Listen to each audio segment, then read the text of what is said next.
To be frank, ഞാൻ ഭയങ്കരമായി ഞെട്ടിപ്പോയി കേട്ടോ. കാരണം എനിക്ക് റെജി ലൂക്കസിനെ കുറേ കാലമായി അറിയാം. പേഴ്സണലി എനിക്ക് ബന്ധമുള്ള ആളാണ്. നമ്മുടെ ഒരുപാട് ചർച്ചകളിൽ പങ്കെടുത്തിട്ടുള്ള ആളാണ്.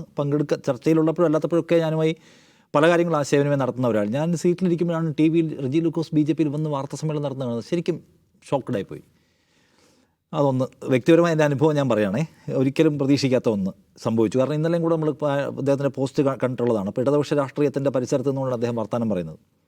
ഇന്നിപ്പോൾ സികേഷ് പറയുമ്പോൾ ഇത്രയും കേട്ടു. ഞാൻ അദ്ദേഹത്തിൻ്റെ വാർത്താ സമ്മേളനത്തിലെ ഒരു ഭാഗവും സത്യസന്ധമായി പറയാൻ ഞാൻ കേട്ടില്ല. ഞാൻ ടി വിയിൽ എഴുതി കാണിക്കുന്ന കാര്യങ്ങൾ മാത്രമേ കേട്ടുള്ളൂ. അദ്ദേഹം പോകാൻ പറഞ്ഞ കാരണങ്ങൾ, ഇടതുപക്ഷത്ത് നിന്ന് ഇറങ്ങിയിട്ട് BJPയിൽ പോകാൻ നിൽക്കുന്ന ഒരു മനുഷ്യനും വിശദീകരിക്കുന്ന ന്യായവാദങ്ങൾ എനിക്ക് സത്യത്തിൽ കേൾക്കണമെന്നേ തോന്നിയില്ല. അതിന് യാതൊരു അർത്ഥം ഉണ്ടാവില്ലെന്ന് വിചാരിക്കുന്ന ആളാണ് ഞാൻ. എനിക്ക് റെജി ലൂക്കോസ് ഇടതുപക്ഷത്തിന് വ്യാപ്തിയും ആഴവും പോരാ, ഇടതുപക്ഷത്തിന് മതനിരപേക്ഷത പോരാ എന്ന് പറഞ്ഞ് BJPയിലേക്ക് പോയി രാജീവ് ചന്ദ്രശേഖരൻ്റെ കൈപിടിച്ച് കുലുക്കി ഷാൾ അണിയുന്ന ഒരാൾ അയാളുടെ വിശദീകരണത്തിൽ എനിക്ക് കേൾക്കാനൊന്നുമില്ല എന്നാണ് ഞാൻ സ്വയം വിചാരിക്കുന്നത്. ജേർണലിസ്റ്റ് നിലയ്ക്ക് ഞാൻ കേൾക്കേണ്ടതാണെങ്കിൽ കൂടി എനിക്കതിനകത്ത് പ്രത്യേകമായി പുതുമയുള്ളതൊന്നുമില്ല. എനിക്ക് അതിനകത്ത് ടോം വടക്കൻ പറഞ്ഞതും അല്ലെങ്കിൽ ആൻ്റണിയുടെ മകൻ പറഞ്ഞതും ഏതാണ്ടെല്ലാം സമാനമായ ഒന്നായിരിക്കും. വികസന രാഷ്ട്രീയം എല്ലാവരും പറഞ്ഞ ഒരു കാരണം അതാണ്, വേറെ ഒന്നും പറയാനില്ലല്ലോ. RSS മുന്നോട്ട് വെക്കുന്ന വിഭജന രാഷ്ട്രീയത്തെ ആണ് ഞങ്ങൾക്ക് ഇഷ്ടപ്പെട്ടതെന്ന് കേരളത്തിൽ നിന്നൊരു പറയാൻ പറ്റാത്തതുകൊണ്ട് എല്ലാവരും പറഞ്ഞ ഒരു സ്ട്രാറ്റജിക് വേ ആണ്, വികസനമാണ് ഞങ്ങൾക്ക് ഇഷ്ടപ്പെട്ടത് എന്ന്. അപ്പോൾ ഇത് ഞെട്ടലുണ്ടാക്കിയത് എൻ്റെ പേഴ്സണൽ അനുഭവം ഞാൻ പറഞ്ഞു. CPM ഒരു ഞെട്ടൽ ഉണ്ടാക്കിയിട്ടില്ല എന്നാണ് CPM പറഞ്ഞത്. ഞാൻ അങ്ങനെ വിചാരിക്കുന്നില്ല കേട്ടോ. CPM സംബന്ധിച്ച് CPM ചേർന്ന് പോയിക്കൊണ്ടിരുന്ന ആളാണ് അദ്ദേഹം. അദ്ദേഹത്തെക്കുറിച്ച് നമുക്കറിയാം. അദ്ദേഹം തന്നെയും ചർച്ചകൾ പലപ്പോഴായി CPM ആണ് ഞാൻ എന്ന് പറയുകയും എനിക്ക് CPM മെമ്പർഷിപ്പ് ഉണ്ടെന്ന് അദ്ദേഹം പലകുറി എൻ്റെ ചർച്ചയിൽ തന്നെ പറഞ്ഞിട്ടുണ്ട്. ഇന്നും അദ്ദേഹം അത് പറയുന്നുണ്ട്. അദ്ദേഹം ഒരു ജില്ലാ സമ്മേളനത്തിൽ പ്രതിനിധിയായിരുന്നു എന്ന് നമുക്കറിയാം. അത് ഇനി പാർട്ടി മെമ്പർഷിപ്പിന്റെ ഭാഗമായിട്ടാണോ ജില്ലാ സമ്മേളന പ്രതിനിധിയാണെന്നറിയില്ല. അല്ലാതെയും പുറത്തുനിന്നുള്ള ചില അക്കോമഡേഷൻസ് ഉണ്ടാവില്ല ജില്ലാ സമ്മേളന പ്രതിനിധികൾ, ചില സാംസ്കാരിക രംഗത്ത് നിന്നുള്ള ആളുകൾ എന്ന നിലയിൽ. അങ്ങനെയൊക്കെയുള്ള അക്കോമഡേഷൻ ഉണ്ടാവാം. ഇനിയിപ്പോൾ അന്ന് അദ്ദേഹം ജില്ലാ സമ്മേളനത്തിൽ പ്രതിനിധിയായത് അങ്ങനെയാണോ എന്ന് എനിക്കറിയില്ല. എന്തായാലും CPIMൻ്റെ ഒപ്പം നിൽക്കുകയും CPM ജില്ലാ സമ്മേളനത്തിലൊക്കെ വിളിച്ചുകൊണ്ട് പോകാമെന്ന് വിചാരിക്കുകയും ചെയ്ത ആളാണ് അദ്ദേഹം. അദ്ദേഹത്തിൻ്റെ പോസ്റ്റുകൾ പലപ്പോഴും CPM ഹാൻഡിലുകൾ തന്നെ ഷെയർ ചെയ്യുന്നതൊക്കെ ഞാൻ കണ്ടിട്ടുമുണ്ട്. അന്ന് മാത്രമല്ല, നമ്മൾ അദ്ദേഹത്തെ ഇടതു സഹയാത്രിക എന്നൊക്കെ അദ്ദേഹത്തെ വിളിക്കുന്ന എപ്പോഴാണ് CPIM. സാധാരണ ഇപ്പോൾ ആളുകൾക്ക് അറിയാൻ വേണ്ടി ഞാൻ പറയുകയാണ്, ഇപ്പോൾ നമുക്ക് എല്ലാ ദിവസവും ചർച്ചയിൽ 3 പ്രധാനപ്പെട്ട പാർട്ടികളുണ്ട്, BJP, കോൺഗ്രസ്, CPIM. അവരുടെ എല്ലാം റെപ്രസെൻറ്റേറ്റീവുകളെ, പ്രതിനിധികളെ അവരയക്കുന്നു. അവരുടെ പാർട്ടി ഹെഡ് ക്വാർട്ടേഴ്സാണ് അയക്കുക. നമുക്ക് ഇന്ന വിഷയം ഇന്ന് രാത്രി ചർച്ച ചെയ്യാനുണ്ട് എന്ന് AKG സെൻറ്ററിനെ അറിയിക്കും നമ്മൾ. ഒപ്പം ഇന്ദിരാഭവനെ അറിയിക്കും, മാരാർജി ഭവനെയും അറിയിക്കും. അവർക്ക് ആ വിഷയത്തിൽ പറ്റിയ ഒരാളെ 8 മണിക്ക് നമുക്ക് അലോട്ട് ചെയ്യും. ചില വിഷയങ്ങൾ സംസാരിക്കാൻ അവർ ആഗ്രഹിക്കുന്നുണ്ടാവില്ല, അപ്പോൾ അവർ ആളുകളെ തരില്ല. ഞങ്ങൾ ഈ വിഷയത്തിൽ ആളുകളെ അയക്കാൻ താല്പര്യപ്പെടുന്നില്ല എന്നറിയിക്കും. പക്ഷേ നമുക്ക് ആ വിഷയത്തിൽ സ്കിപ്പ് ചെയ്യാൻ കഴിയാത്തതുകൊണ്ട് നമ്മൾ എന്ത് ചെയ്യും, പാർട്ടിയുടെ അത്രയും എന്താ പറയുന്നത് ഈ നിലയ്ക്കുള്ള ഒരു ബന്ധം എന്ന് വെച്ചാൽ എന്താണ്, പാർട്ടിയുടെ പൂളില്ലാത്ത ആൾക്കാർ എന്നാൽ പാർട്ടിക്കാരായവരോ പാർട്ടി സഹയാത്രിയായ ആൾക്കാരെ വിളിച്ച്, എന്നാൽ CPM വേണ്ടി സംസാരിക്കുന്നവരെ വെച്ച്, അല്ലെങ്കിൽ BJPക്ക് വേണ്ടി സംസാരിക്കുന്നവരെ, അവർ കോൺഗ്രസിന് വേണ്ടി സംസാരിക്കുന്നവരെ വെച്ച് നമ്മൾ ആ ഭാഗം ആ വിടവ് നികത്തും. അങ്ങനെയാണ് ഇദ്ദേഹമൊക്കെയും ചർച്ചകളുടെ ഭാഗമായിട്ടുള്ള അങ്ങനെ കുറേ പേര് ഇപ്പോൾ ഉണ്ടല്ലോ, നമുക്കറിയാം, പേരൊന്നും ഞാൻ പറയേണ്ടതില്ല. അപ്പോൾ എപ്പോഴെങ്കിലും ഒരു ഘട്ടത്തിൽ എന്നോട് ഞാൻ ചർച്ച നടന്ന ആളെന്നായിരിക്കും, എന്നോടോ നമ്മുടെ ആയിട്ടുള്ള എൻ്റെ കൊളീഗ്സിനാണെങ്കിലും CPM വിളിച്ചിട്ട് റെജി ലൂക്കോസിനെ വിളിക്കാൻ പാടില്ല, ഞങ്ങളുടെ കാര്യം പറയാൻ റെജി ലൂക്കോസിനെ വിളിക്കരുത്. നമ്മളോട് പറഞ്ഞിട്ടില്ല എന്ന് മാത്രമല്ല, പൊതുവേദിയിൽ എപ്പോഴെങ്കിലും CPM പറഞ്ഞിട്ടുണ്ടോ? ഇല്ല എന്ന് നമുക്ക് കാണാം. CPM ഒരിക്കലും തള്ളിക്കടന്നിട്ടില്ല പറഞ്ഞില്ല. അദ്ദേഹം പാർട്ടിയുടെ പരിപാടികളിലും സമ്മേളനങ്ങളിലും ഒക്കെ പങ്കെടുത്തിട്ടുള്ള ആളുമാണ്. അപ്പോൾ അതുകൊണ്ട് CPM അദ്ദേഹത്തെ തള്ളിക്കളയുന്നതിന്, മെമ്പർഷിപ്പില്ല എന്നൊക്കെ പറഞ്ഞ് തള്ളിക്കളയുന്നത് എന്തുമാത്രം യുക്തിസഹമാണെന്നുള്ള ക്വസ്റ്റ്യൻ അവിടെയുണ്ട്. അതൊക്കെ അതിൻ്റെ ടെക്നിക്കൽ വശം. CPM ഞെട്ടില്ല എന്നൊക്കെ ഉള്ളത് എനിക്ക് തോന്നുന്നു വെറുതെ പറയാമെന്ന്. രണ്ടാമത് എനിക്ക് തോന്നുന്ന കാര്യം, ഇപ്പോൾ റെജി ലൂക്കോസ് പോയല്ലോ. റെജി ലൂക്കോസ് പോകുകയെന്ന് വെച്ചാൽ റെജി ലൂക്കോസിന് കമ്മ്യൂണിസ്റ്റ് പാർട്ടിയുമായിട്ടൊരു ഹൃദയബന്ധവും ഉണ്ടായിരുന്നില്ല, ഒരു ആഴവും ഉണ്ടായിരുന്നില്ല എന്നാണ് നമുക്ക് മനസ്സിലായിട്ടുള്ള കാര്യം. ഇനി അദ്ദേഹത്തെ നമ്മൾ CPM പോയല്ലോ എന്നുള്ള വേദന ഒന്നും വേണ്ട. അദ്ദേഹത്തിൻ്റെ മനസ്സിൽ അങ്ങനെ CPM ഒന്നും ഉണ്ടായിരുന്നില്ല. അദ്ദേഹം വേറെ എന്തൊക്കെയോ കാരണങ്ങളാൽ CPM വേണ്ടി വർത്തമാനം പറയുന്ന ഒരാൾ പ്രത്യക്ഷപ്പെട്ടു എന്നേ ഉള്ളൂ. അപ്പോൾ CPM ആലോചിക്കേണ്ട ഒരു മർമ്മപ്രധാനമായ സംഗതിയുണ്ട്. ഈ നാട്ടിൽ CPM പറഞ്ഞ് നടക്കുന്ന ആളുകൾ ആരൊക്കെയാണ്?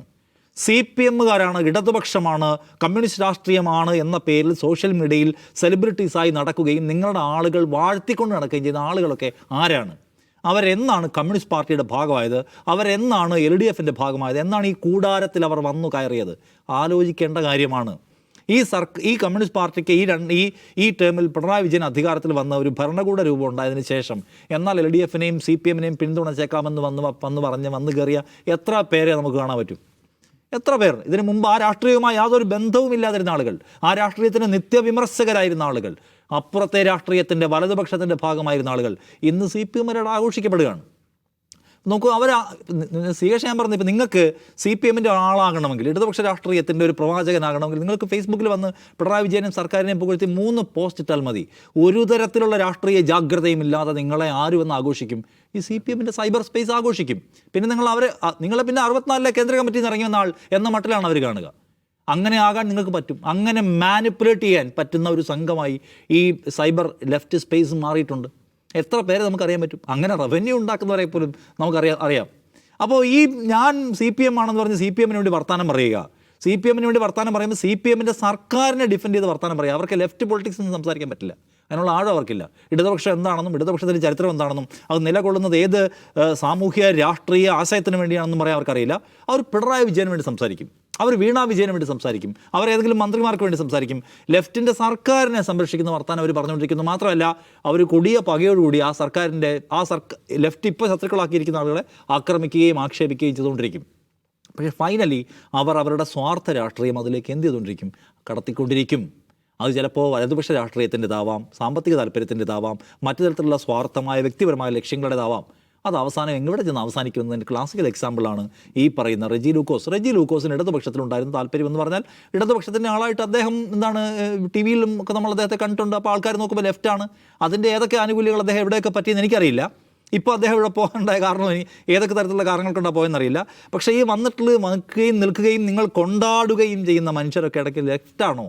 അവർക്കൊക്കെ ലെഫ്റ്റിൻ്റെ അടിസ്ഥാന താല്പര്യങ്ങളായിട്ട് വല്ല ബന്ധമുണ്ടോ എന്ന് ആലോചിക്കാനും, അങ്ങനെ ആരെങ്കിലും വന്നാൽ അവരെയെല്ലാം കൊണ്ടാടാനല്ല CPM-ൻ്റെ പണി എന്ന് അണികളെയും കൂടെ നിൽക്കുന്നവരെയും പഠിപ്പിക്കാൻ പാർട്ടിക്ക് പറ്റണം.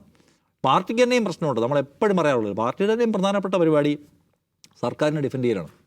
അല്ലാതെ ഇടതുപക്ഷ കേരള ബദൽ എന്ന് പറയുന്ന സംഗതി നിലനിർത്താൻ വേണ്ടിയിട്ടുള്ള ഒരു സാംസ്കാരികമായ പ്രവർത്തനമുണ്ടല്ലോ, നിതാന്ത ജാഗ്രതയോടെ നടത്തിക്കൊണ്ടിരിക്കുന്ന ഒന്ന്. ദ്രവീഡിയൻ പൊളിറ്റിക്സിലേക്ക് നടത്തുന്ന ഇൻഫിൽട്രേഷനെ തടയാൻ എപ്പോഴും നിതാന്ത ജാഗ്രതയോടെ DMK പ്രവർത്തിക്കുന്നുണ്ട്. കാരണം DMKക്ക് അറിയാം അതിനകത്തേക്ക് ഹിന്ദുത്വ കയറിയാൽ പിന്നെ തമിഴ്നാടില്ല. തമിഴ്നാട് അത്രയും ഭക്തി മുഖരിതമായ ഒരു സാമൂഹ്യ അന്തരീക്ഷമുള്ള നാടാണ്.